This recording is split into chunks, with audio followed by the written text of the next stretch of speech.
законы физики на кухне никто не отменял. Здрасте всем! Вчера у меня на кухне неувязочка получилась. Кто-то мне отправил шикарный рецепт, он мне очень понравился, а вот подумать я совершенно не подумал, что надо и что не надо. На кухне, в общем-то, есть место для кучи экспериментов. Это всегда очень интересно, но тем не менее, вот сумничать слегка решил и забыл законы физики. Вот передо мной запеченные овощи с мясом, сырым внутри, пропечься не пропеклось. Я его даже готовил в плове в начале, как в зирваке. После того, как это отправилось в духовку, но тем не менее я забыл самый простой и самый что ни на есть актуальный для всего закон, что все продукты имеют какую-то вот теплоемкость, теплопроводность. Мясо, запеченное в айве и тыкве, оно просто не приготовилось. Сегодня я хочу исправить ошибку, все-таки сделать из этого что-то вкусное. Сейчас это все запечется все-таки в духовке на каком-то более длительном режиме, на температуре 170-200 градусов. Я думаю, что все дойдет, все будет вкусно. И вот начинаем процесс. Да? Так, что я сейчас делаю? Вот у меня две чудесные тыквы. Внутри куриные пульки, тут, как оно называется, ребрышко баранье. Две чудесные айве, одна с куриной ножкой и вторая с бараньей. Нужно это допечь просто и посмотрим, как это будет. Так, вот противень чудесный. Сейчас на него наливаю чуть-чуть масла. Надо донышко слегка так промаслить, дабы ничего не прилипло, не подгорело. Так, немного кипятка, совсем немного.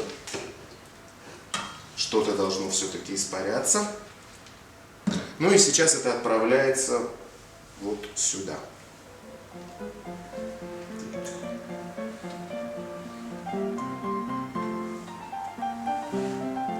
Так, чудесно. Думаю, что это будет маловато. Замаринованные предварительно куриные бедрышки отправляются тоже сюда.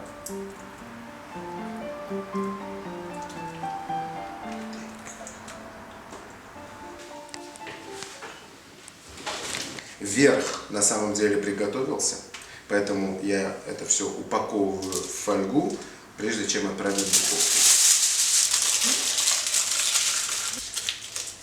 Зачем я это делаю? Для того, чтобы это просто не пересохло. Потому что верхняя часть мяса, оно вполне готово.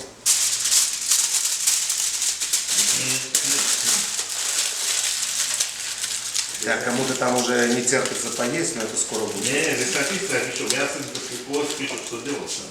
Ну и что? Думаю, что здесь можно чуть-чуть еще. Вот такие вот елочные получились, красивые. Сейчас разогреваем духовку до 200 градусов, отправляем это все туда и ждем час. Ну, через час посмотрим, что тут получилось. Все идет в духовку. Все, до свидания. Надеюсь, что на этот раз у нас все хорошо получится. Овощи и куриные бедрышки там уже вот в духовке прекрасно обживаются. Сейчас вот у меня казан, плов, друзья пришли. Сейчас будем еще что-то кушать.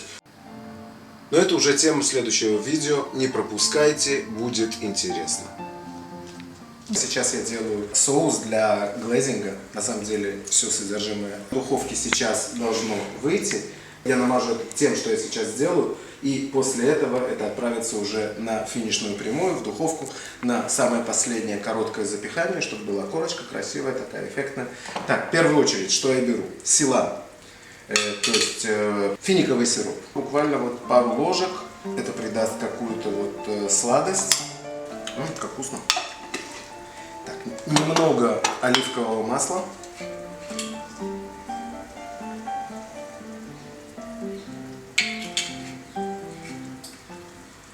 Буквально капельку соевого соуса.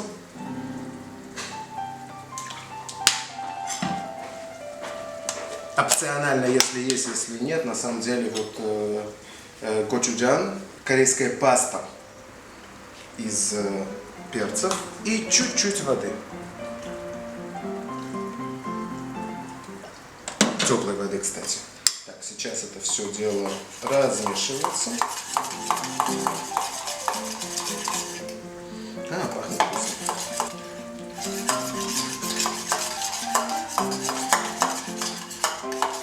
Так, ну все это убираем. Сейчас вытаскиваем овощи с мясом с духовки и все это дело покроем вот тем, что здесь есть.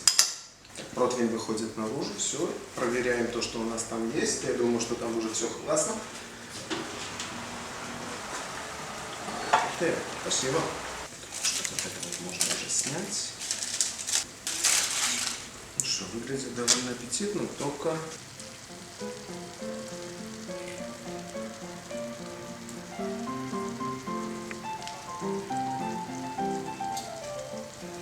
Вот у нас курочка, которая вначале была обжарена в казане.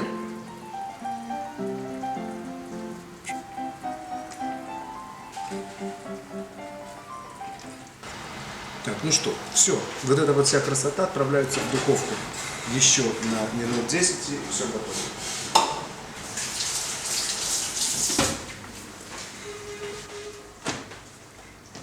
Так, ну все, через 10 минут все вот это вот мероприятие выходит, мы начинаем есть и потом уже продолжить уже как бы перед пловом, это будет наш чудесный аперитив или вместе, не знаю, посмотрим. Все, так, ну все, вытаскиваем.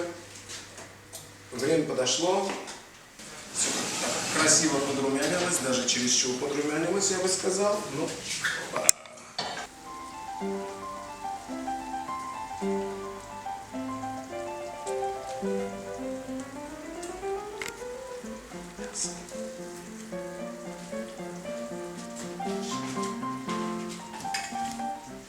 вчерашняя ошибка получилась сегодняшним очень даже аппетитным и вкусным ужином. Дай.